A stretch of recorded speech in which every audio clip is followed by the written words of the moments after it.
Good evening. Welcome, everybody. Sorry we didn't have a normal Midnight's Edge After Dark tonight, but there's reasons. And the reason is a few of us went to see Guardians of the Galaxy Volume 3, especially me and Clobby here, at least. If we were earlier, I'm sure other people would have been able to join us, but welcome, Clobby. Hey, thanks for having me, buddy. Sorry, I had some Well, noise. no, you're fine. You're fine. I had the other thing going off in my ear there. Sorry. No, you're fine, but I'm glad I do have my comic book guru here to talk me through this a little bit. I think we'll start off with obviously just our introduction to the Guardians and some other non-spoilerific stuff. So don't freak out, kids, if you're worried about any spoilers. We'll save that for the latter part. But no, we'll sit here for a little bit and talk a little bit about Guardians of the Galaxy Volume 3. And you guys, if you saw it out there, let us know what you guys thought about it. But in the meantime, hello, everybody. I see we got lovely Sherry Stevens here, Sanders here, Mark's 47.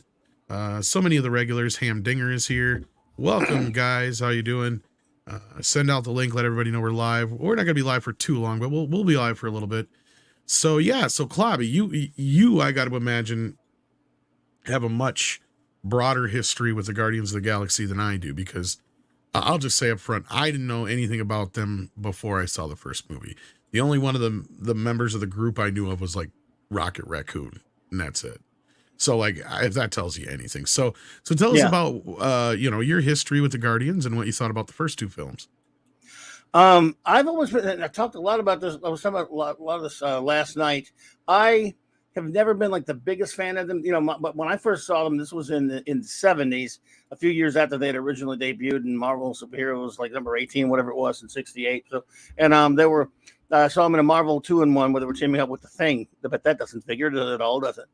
And so I like the original group. So a few years ago, back in, what was it, 2014 now, or a little bit before the first film was announced, I wasn't reading the current Guardians at the time. I was aware of it. It was a completely different group that I'd never read. They weren't the Guardians that I initially enjoyed or liked. Wasn't the biggest fan, mind you, but I knew of them and liked them a little bit.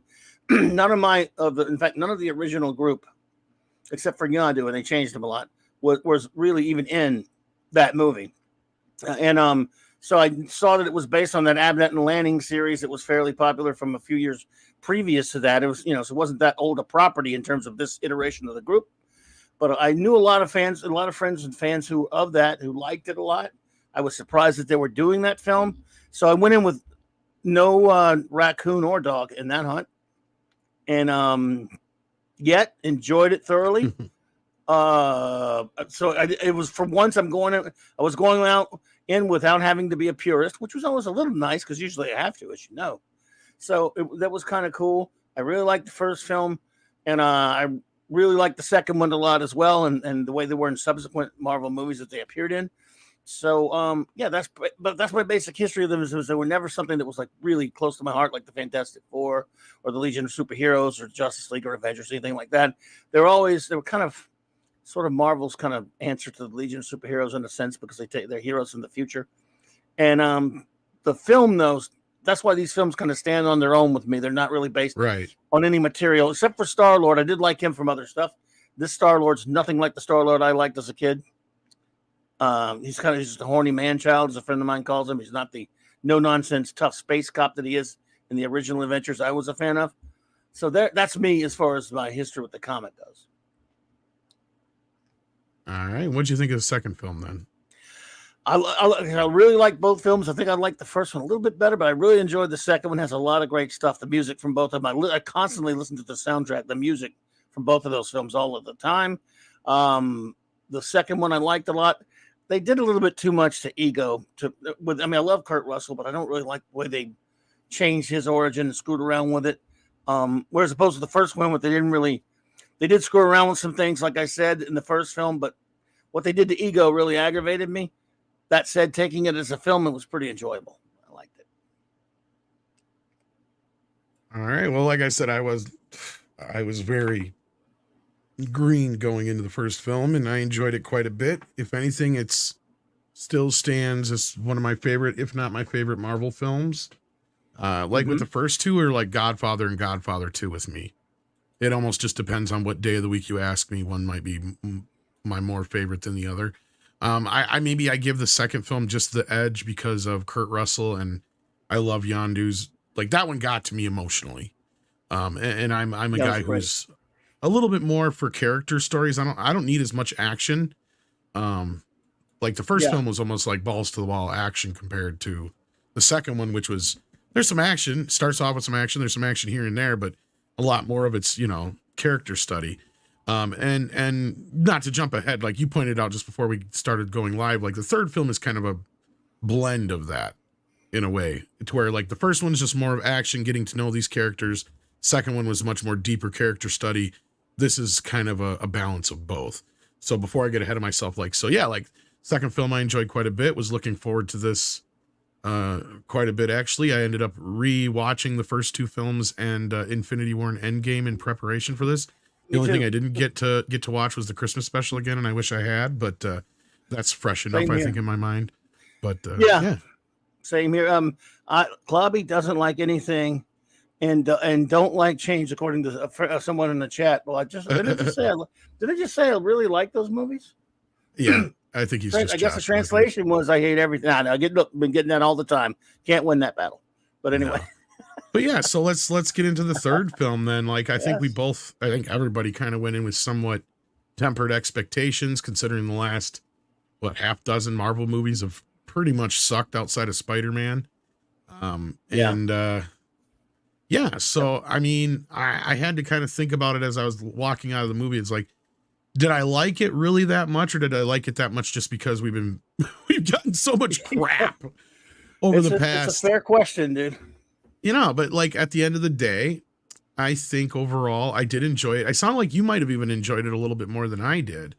Could be Joshua. By the way, Joshua Ham, I know you were kidding, buddy. I'm just messing with you. Yeah. But yeah, so like you were saying, you enjoyed it quite a bit. So let's get your early impressions first. So what did you think overall, without any spoilers? I did enjoy it quite a bit.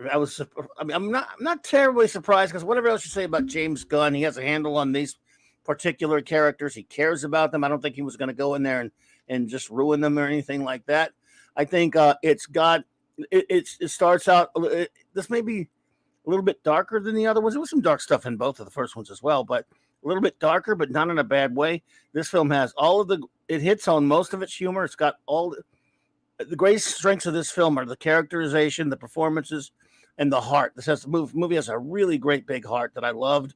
Most of the humor is good. There's only like one kind of mid sequence, and I won't spoil it. I'll just say that I kind of was not particularly fond of it. I think maybe shouldn't have been done. But for the most part, I really, really enjoyed the movie. And again, it was kind of nice to just see something. This is what these Marvel movies were supposed to be. Just a lot of fun with good characters that you can enjoy, a raucous adventure, but it should touch you on other levels too. It can be humorous, and it needs to have great characterization. I think it does it all very well. It's very well written. And I thoroughly enjoyed it. I really did. And I'm not said that about a Marvel movie. And maybe since Infinity War, but that was like only half a movie. Right. Because and then the other half, I won't go into my problems with that, even though I like it some of, you know what I mean? But yeah. So this was, I thought it was a pretty, again, not a perfect film by any stretch of the imagination, but really enjoyable. I will say this, a lot of people's preconceived notions going into it, possibly from the trailers, James really messed with us with the trailers. If he had anything to do with them, he did it with the second film too. I realized too, watching it again the other night. I was like, oh yeah, I remember he did the same thing with that one too. So like, you'll go into this and you'll think one thing, and it completely, and he's really good at stringing you along on certain things, and not in a bad way either, right? Because there's like, not to give away anything, but there's like a half a dozen times where I'm like, oh shit, they're setting up that character to die. Oh shit, they're setting up that character to die. Oh shit, they're setting up that character to die too. So again, not to get ahead of myself, but like, he messes with you a lot in this movie. No, he does. And David Glenn asked a good question here. Will this movie make me, Kevin Smith, cry? Some people might. Everybody in the theater around me was crying. They were bawling their eyes out through the last half hour of the movie. Wow. I was not. People in the theater were not today for me. So very good. There was at least, it was fairly full. I was in an IMAX 3D showing. I got you. And it wasn't like packed, but it was like, most of the middle was filled out pretty well. I was stuck in between people I didn't know. So anyway, it might. I can't say it won't. It just depends on what strings it pulls on you. See, like the last one got me. See, that's where I have a tough time with the second film because the end of the second film really got me. That was a bad loss there. It was a tough loss. Well, just the way they did it, it was just so perfect toned. I mean, I can see where in this film some people are saying it's a little over sentimental in some areas. I can see some of the gripes with the animal stuff because there's a kind of a point where it does kind of milk it a little bit too much for our sentimentality or however you want to put it. But overall, honestly, I was fine with that. Yeah. I hope this doesn't sound too spoilerific, but my biggest complaint to the film before the show I said was Adam Warlock. He was just kind of pointless to be in there. He's the most useless. I'll put you like this. He was not Adam Warlock. He's nothing like the real Adam Warlock from the comics. And from that standpoint, that's really annoying. However, I will say toward the last part of the film, he was actually at least utilized fairly well. It's just that he's not Adam Warlock. I mean, it's absolutely, I won't go into saying because it's spoilery. His origin is completely changed. Shocker there, right? And then he's just, and the kid's not playing an unsympathetic character or anything like that, but it's just not zero Adam Warlock, which they were already destined to not him be anyway, because since you decided not to have Adam Warlock involved with the Infinity stuff and with Thanos, you're already changed Adam Warlock with that. So, at least they actually, at least toward the end, gave him something to do. It wasn't much, and he's underutilized, probably for the better. That's a good thing. At least he didn't get out of control with him, but he's not Adam Warlock. Yeah, I mean, he is used in the film. Again, not to get into spoilers, but you really could have made the movie without him and it wouldn't have mattered. Absolutely. It feels like the only reason he's there is because they set him up in the last movie and it was obligatory. Yeah, they did set him up in the last movie and then wasted him like idiots. And that's not Gunn's fault, Yeah, again, because he sets this entire thing in motion when you didn't need him. Like he's completely unnecessary to the whole plot. Because 100% unnecessary. There's another character that is motivated in a similar way that you could have just used them. That could have set the whole thing in motion. Yep. And then again, he has a nice, like you said, bit near the end of the film, but at that point, he's really just been kind of sidelined through most of the movie. Yeah. I mean, he's just kind of there, and then all of a sudden, oh yeah, he's still here. It's like, and I feel like that's where the movie went overboard a little bit, because if there's anything, like, this is the longest of the three films. Yes. And you could have cut his bit out, and because it feels like we're missing other things. I don't know if you felt like this too, but even though this is 2.5 hours long, outside of a few bits that are somewhat sluggish here and there, it does feel like it's very slapdash. Like it almost feels like there's certain bits where we get near the third act where it's like, wait a minute, you didn't set that up too well, but I still understand what's going on, if that makes sense. Yes, and I think if there's any probable cause for that, is simply the fact that Gunn knew he was never coming back, and he wanted to get as much done in as little time as he had. He wanted to get as much done. He's saying goodbye to these characters and to the audience for these characters, probably forever. So he had so much he probably would have liked to do, that he did what he could in that time that he was given, which is why it did have that longer run. That's what my speculation on that. Well, and that's my thing too. And Monkey Jeebus points it out here too. It didn't feel long. Exactly. If you got a 2.5 hour movie and it doesn't feel long and it feels like, that's a good thing. You're almost it is a good thing, but I almost felt like I was getting whiplash at some points. Like I'm like, okay, it almost feels like there was a little bit of exposition that was kind of cut out here, but it didn't matter at the end of the day. So I can't complain about it too much, but it does feel like there's probably a few things that were left on the cutting room floor that would have fleshed it out a little easier. Some stuff. Yeah. Because you just get into that third act and you're just like, wait a minute, hold up, time. Like, who's this? Wait now, what's going on there? Wait, hold up, slow up. Wait, what? Get it? And you're just like, okay, we're going, So yeah, but no, let's see what the rest of the guys are saying in the chat here. Gonzalo Bergali sends in 150. I think that's Uruguayan pesos, if I'm not mistaken. Says it has all the potential to become Mike's favorite Marvel movie, especially for that scene at the start of the epilogue. I wish I could have seen it right next to him. You know what sucks is Mike was planning on seeing it. I think he even had tickets bought. and work got in the way, so he did not get to see it yet. Poor guy. Oh, dang it, Mike. That's why he's not here. I feel bad. Like, yeah, I was like, bummer, dude. He's like, yeah, I can't go see it. I got to stay in the office all day. I'm like, shit. House Atreides says, I saw The Pope's Exorcist today. I thought it was well done. I was glued to the screen start to finish. As for Guardians 3, it's Disney, hard pass, F them. Yeah, I understand. That's fair. Zontar says, no offense, but you and Mindset talking anime yesterday felt like watching two boomers talking about the hip hop them kids listening to. Sorry. It is the fucking truth, though. I know you guys may feel that way, but it's just the truth. Wow. There's never been an anime movie that's been #1 movie in America outside of a Pokemon movie. So it's just not going to happen in the next 10, 15 years, probably. I could be wrong, but yeah.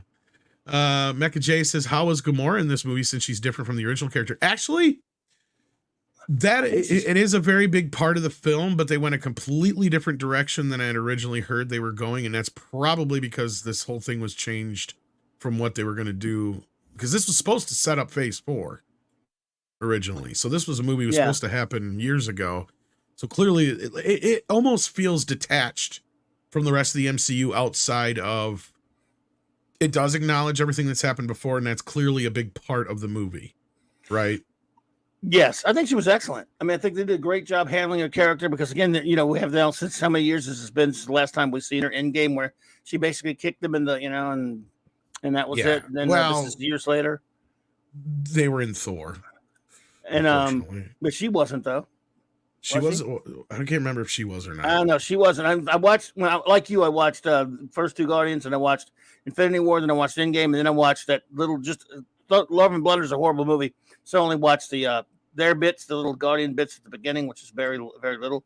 And Taika does not understand them because that is not the Guardians of the Galaxy. They were terrible. And then, of course, I like the Christmas special, but she's not in that. So we haven't seen her since Endgame. And they did how she. I don't want to spoiler how they meet her. Well, we'll get into that real quick here. We'll go through this last super chat here. Progression. Go ahead. And then we'll get into spoilers. Fuck it. Camelbot Killer says, saw Return of the Jedi in the theater the first time, was a thumbs up. Awesome. Yeah, I've not seen it since it came out in the 97 special edition. At the theater, I saw it in theaters, yeah. Me too. All right, so now we're going to get into spoilers, kids. So, warning, spoilers ahead. So yeah, let's talk some spoilers here. Nobody dies. And they did a good job of making you think it could happen. Everybody was going to fucking die. I was thinking that it's somebody, almost every character, there was a spot, since this is the last one he's making, that you could have believed would have been killed. That's what I was saying earlier, where he subverts your expectations in a way. I hate using that term because of how. Yeah. Yes. But like you're like, oh shit, she's gonna die. Oh shit, he's gonna die. Oh shit, they're gonna die. Right. That was well done too, because you're like, uh-oh. I mean, I don't want any of them to die. But, you know, they killed Yondu in the last one.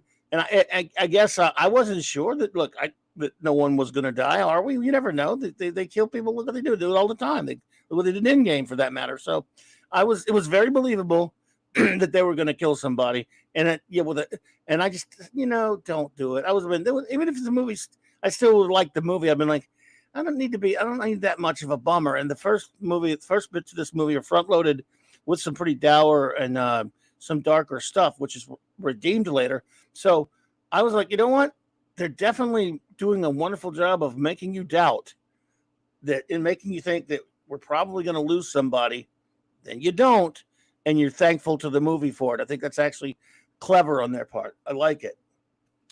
Yeah, I mean, I have to agree with that because of how heavy-handed the rest of the film is. Because let's be real, this is not the laugh-a-minute Guardians of the Galaxy you're used to. No. There's some funny bits in here, but there is not one bit that I can think of that's remotely as, you know, funny as any of the bits in the first two movies. There's a few character moments, but like none of I can't even think of a funny joke from the film where I actually had a huge belly laugh, but that's okay. Because the movie's still good. It was small. There was still a lot of funny stuff, but yeah. It was very serious in a way that, like, basically the whole plot is they have to save Rocket because Rocket's dying. And Adam Warlock is the one who shot him, which doesn't make any sense. Because this is the only part that I don't like about the movie, and it didn't make sense, and this is why Adam Warlock makes no sense about being in the movie, period. He shoots Rocket. Mm-hmm. And up to that point, for the most part, what's his face? The bad guy, the big baddie. The High Evolutionary. The High Evolutionary. He wanted him technically alive at first, but he mainly just wants his brain, is what he wants. Yeah. So I guess you can let that go. But point is, you don't need Adam. Understand it. Yeah, you don't need him. You don't need him. You could have just set it up that they were coming to get Rocket, and they kidnapped him, or whatever. He got hurt in the process. Whatever happened, it didn't need Adam Warlock there. He was just kind of there. So all his bits, the stuff with his mother and all that shit, you could have chopped all that out, and there could have saved you 15, 20 minutes, half hour of the movie easy. Because it's completely unnecessary. But that's my main and only real gripe with the film. Outside of that, it's not woke. Yeah, not at all. The funniest thing is you get kind of like, you motherfucker. And this should have been the setup from the start, is how James Gunn messed with us with the trailer and the whole deal where Gamora's carrying with everybody else around him is the opening bit of the movie. Yeah. Because he went and got drunk. That's what it is. So like that was well done. So you should have been like, from the start, it's like, okay, he's going to mess with us through the whole movie then at that point, because this was the bit in the trailer that everybody was setting up going, oh shit, Star-Lord's going to die. And it already makes you, it's almost too obvious to kill Rocket at that point because he's already in a coma. So like, I thought Drax had it at one point. Yeah, Drax actually more than once, especially once he started with the kids and all that business. The scene where I thought Drax was going to get it is where she turned around and had the stupid scene. When they were talking about him being stupid. So I'm like, oh God, they're setting him up. And then right after that, they have the kid bit. So I'm like, oh God, they're definitely going to kill him now. He's dead, shot. Man. He's a dead man. Exactly. I thought that was it. I thought he was dead then. That's what I thought he was done for. I did too. I thought, I got to admit, they got me like a couple of times. There was even a shot. Yeah. One bit I thought maybe Nebula might be the one. I mean, there were a couple times. Yeah, when she's running on the ship part, I'm like, oh, here you go. She's set up to where she's going to go down with the ship just to save everybody. She does kind of have a dad bod, but it's because of all the crap she's wearing. Those things she's wearing, it's not that big. And it's just because she's not the most curviest of women to begin with. Right, it wasn't a big deal. And again, she's a skinny one. And then later she wears Ravager garb, so she's wearing a lot. It's not an issue. It's not. Yeah, it's not. There is a lot of. Clothes off. I don't know if I'd call them fake outs, Monkey Jeebus, because that's the thing. I mean, I guess like the one bit where you kind of thought like certain people died, maybe, but like the setups, they never go the direction you think they're gonna go. Right. It's like that was the movie done. The movie kept me guessing throughout, going, okay, well, where's this gonna go then? And that's maybe why I felt like I was being whiplashed around a bit too. Yeah, so much happened so fast. But pretty clever though. I mean, it was very cleverly done. This film. Yeah, the only other main plot is that so they're trying to save Rocket. Well, they find out when they go to try and save him medically that he has a dead stop on him, or whatever you want to call it, to where if somebody tries to mess with him, he blows up or something like that. They don't really explain it very well, but basically it'll kill him and possibly anybody else who's trying to mess with him, because we find out he's a patented creature. Like he was made by the Great Evolutionary, and they have a patent on him. And it's all this other bullshit. So they have to go and try and get his files.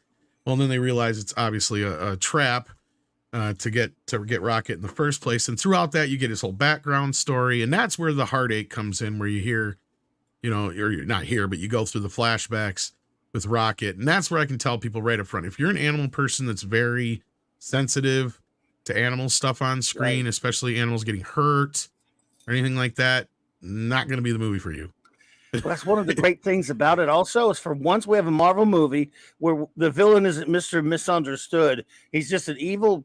High Evolutionary was he was borderline amoral evil type in the comics. This is fairly close to character in the comics. Not exactly, but in this one, he's just an evil piece of garbage that you're supposed to hate. And that's what we need to go back to with our supervillains. So, and he's very well played by the actor. He's really great. I think that guy was also on the Peacemaker series, I believe.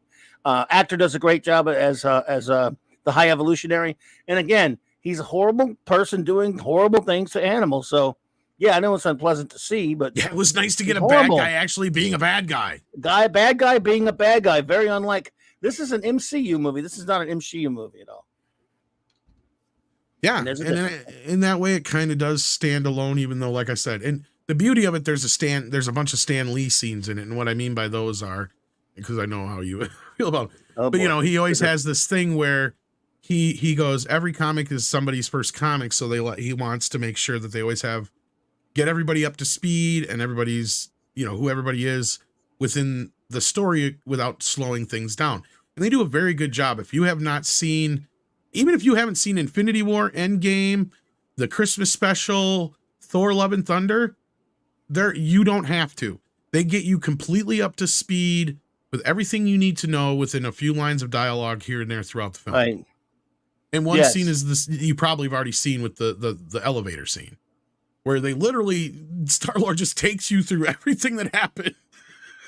Yeah, that was funny. That was funny. In Infinity War and Endgame, and he even takes credit. He actually calls himself out for fucking everything up. So I wonder if a lot of people will give them credit for that too. I don't know if you noticed that. No, I didn't actually. I mean, I need to. He goes because in his long explanation, he goes, and then I got pissed off and I almost ended all of existence because I got mad or whatever it was. Yeah. Talking about when he hit. See, all the dialogue is there for the first two movies. The dialogue characterization, and that's what people who like the first two movies want. And he there's actually connections, and that's the beauty of watching the first two movies right so close to this. The whole dancing thing is called back to the original film. There's little things that are still callbacks to the original film, like Drax not liking to dance and thinking people are stupid when they dance, because that goes back to his original story with his wife. Yeah, exactly. Where he talks about she could not tap her foot. Yeah. She wouldn't even tap her foot. She was so resistant to the urge. It was like she was dead. Mantis gets a lot to do in this one. She's really good in it. Yes. She's really good in the Christmas special as well. Yeah, even Mantis, real quick, Mantis, go ahead. I was saying, they even quickly just let you know that that's his sister without it being like a big to do. I thought the Mantis Drax duo was great in the Christmas special, and it's great here. They continued that. They're really funny together. Well, that actually kind of started in the second film, and I didn't realize that until I went back and watched it. Right. It does. Yeah. It does kind of blossom there. Because their whole bits are all together. And those two are great together. They're funny as hell. They're the two funniest ones. I mean, you know, so if there's a duo there that's always that you want to see together is Mantis and Drax, and they were really good. Which is sad because we know Drax. We know the actor. The actor's what you know what? He's done.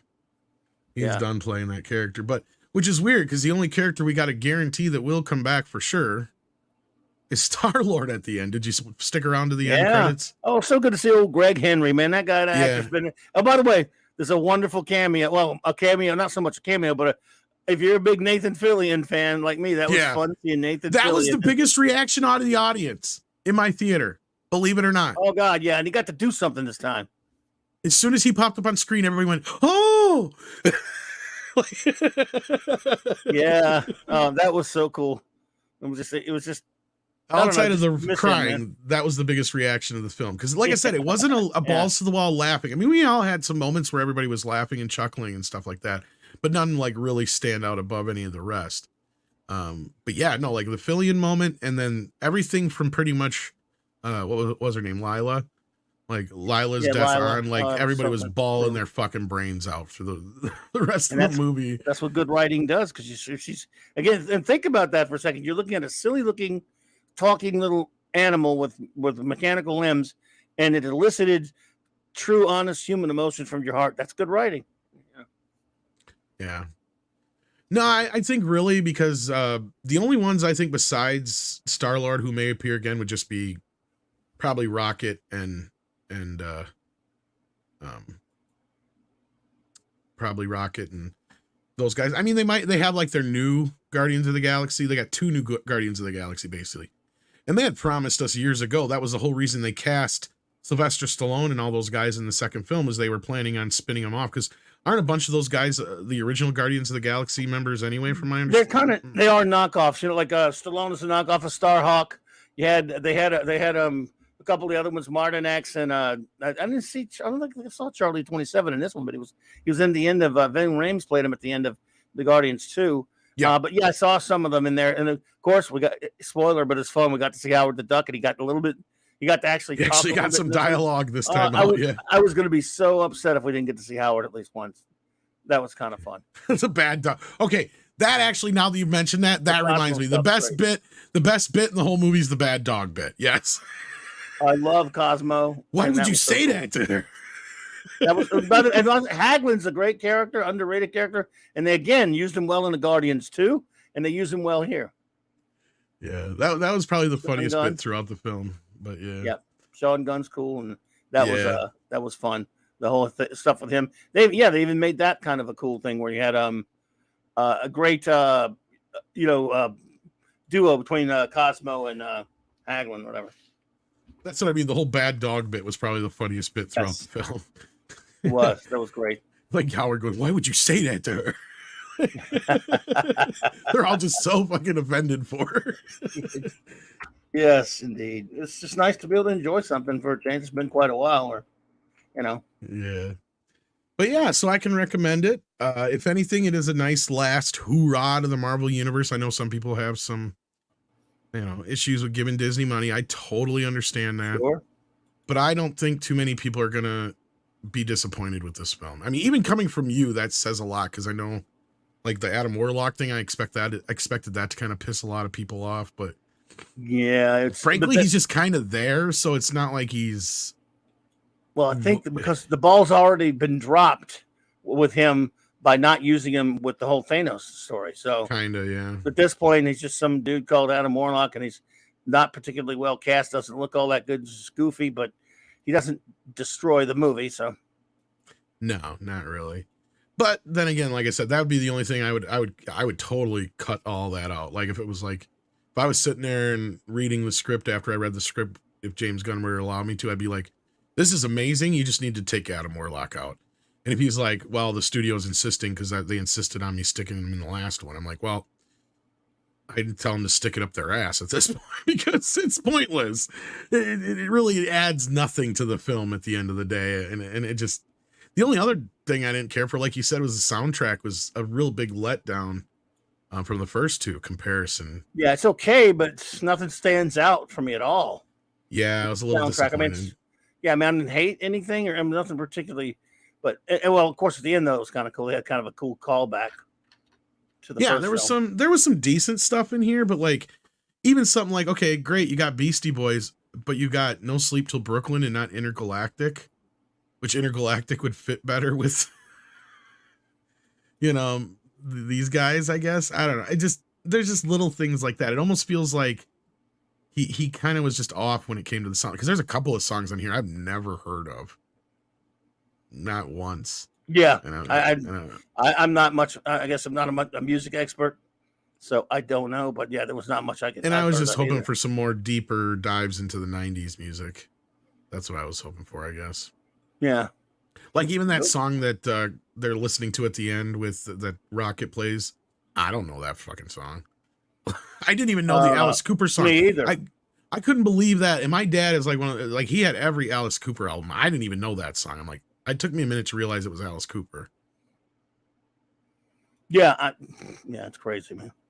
But anyway, I know you got to leave us soon, so we're gonna wrap this up shortly here. Zontar says no offense. Oh, we already got this one, but thank you again, Zontar. Mecca J says think they should have put a message in the film that said no animals were harmed during the making of this movie. I'm pretty sure they did at the end. All the animals are CGI, and you can tell. I mean, honestly, although it's a lot of CGI, this has some of the better CGI of the Marvel films that I've seen in a while. I mean, some of it was not the greatest, but there was some stuff in here that was actually pretty good. Oh yeah, I thought it was really good. It didn't take me out of the movie at any time where I'm just like, oh god, that looks bad, compared to like She-Hulky moments or anything like that. Camelbot Killer says Grease and the Birds coming to theater in 2023. Oh, cool. Like they're re-releasing them. That's awesome. That's probably their anniversaries. That's why. Because Grease was 78. So yeah, that'd be its what, 45th. And then Wow. The Birds came out in what? Oh, I don't know, in the 50s. Probably 63. 60s, so yeah, it would probably be like 60-ish. I mean, sorry. Yeah. probably 63, I'd Roots and the imagine. Birds. Coming. Oh, cool. There you go. 63 or 67 probably, so it's an anniversary. Yep. Yes, indeed, cool. Sir. Well, at least we got a little bit of a review in there. I got to run and The go only other handle. thing with the music, and this is, I don't know if you caught this at all, but like the Bruce Springsteen song being way at the end credits, I'm like, okay, that had to have been somewhere else in the movie, and that probably got cut. Because I can't imagine them having a Spielberg song, or did I say Spielberg? Yeah, Bruce Springsteen song, and having it at the end of the movie. Like, what is that about? That made no sense to me. I'm like, okay, maybe that was a part of a deleted scene or something, because I can't imagine them spending the kind of money you got to spend on Springsteen. Good point. Because I don't know, for those who know, like, I'm like the movie Mask. You ever seen that? Not the Jim Carrey one, the original, the other one. Share. The original version had Springsteen songs in it, but they couldn't put them on video because it cost too damn much. And finally, now for the first time when it's been re-released, they got the on the newer version, they finally got the songs back. So, yeah. So I know he's not one who's cheap to get. No. DCB Titan says, have you seen the trailer for Night of the Zodiac? Feels like Dragon Ball Evolution 2.0. No, I didn't see. I saw 100 other trailers tonight, but I didn't see 10 million trailers. Yeah, but I didn't see that one. So, oh man, well, at least we got to review it, Little folks. Mermaid. Oh yeah, I saw that. Well, at least we got to get a review in there, Dom. I mean, I'm sure we'll be able to talk more about it later. But yeah, sorry, it wasn't exactly the way we were planning, guys. But hopefully you got enough out of it. If you have been on the fence, it's I never tell anybody to go see anything. I just tell you what I think of it. That's all I can ever do. I can say I can recommend it or I can't. And when I say I recommend it, that usually means I think most people will like it. And then if not, I'll hedge it with something like, I'm sure you'll like it if you liked the first one. If you like the first two, I think you should, give it a shot, even if you don't watch it at the theater. But I think, I enjoyed it. I want to go back one more time, at least to catch more of it. But I might. I never know. Yeah.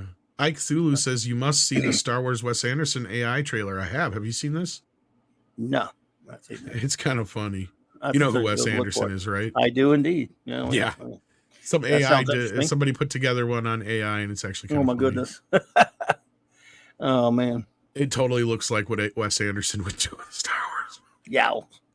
He even has like Bill Murray and all them guys in it. So cool. There's no talking, but it's funny as shit just to see the images. Yeah. But nice. All right. Well, thank you so much, guys. Clobby, what you got coming up? Anything you want to plug? In about 5 minutes, I'm gonna go to the clubhouse with Raquel and Mark, who'll show up eventually. We just our usual Clobby's Clubhouse night. We got reviews and stuff like that, and a lot of fun. And of course, Saturday night Star Trek. That's always 9 p.m. Central on Saturday night. But I appreciate you having me, man. Sorry to run on you like that, but I just got to go get everything. No, it's put all right. together. I appreciate being here. Like I said, it was kind of things didn't work out quite the way I just planned, and plus I'm a lot later than planned. So not a problem, bro. But everybody in the chat, have a great one. I'm gonna run off now and get everything started. So Raquel's waiting there for me. Thank you, buddy. Appreciate it. Take care. Tell her I said hello. Okay, man. Have a good one. All right, take care. And then I'll mean to head over to Comics Division. I'm gonna share the links here in the chat. So if you guys want to follow me over there, we'll probably talk a little bit more about it there. Take care of yourselves and each other. And until next time.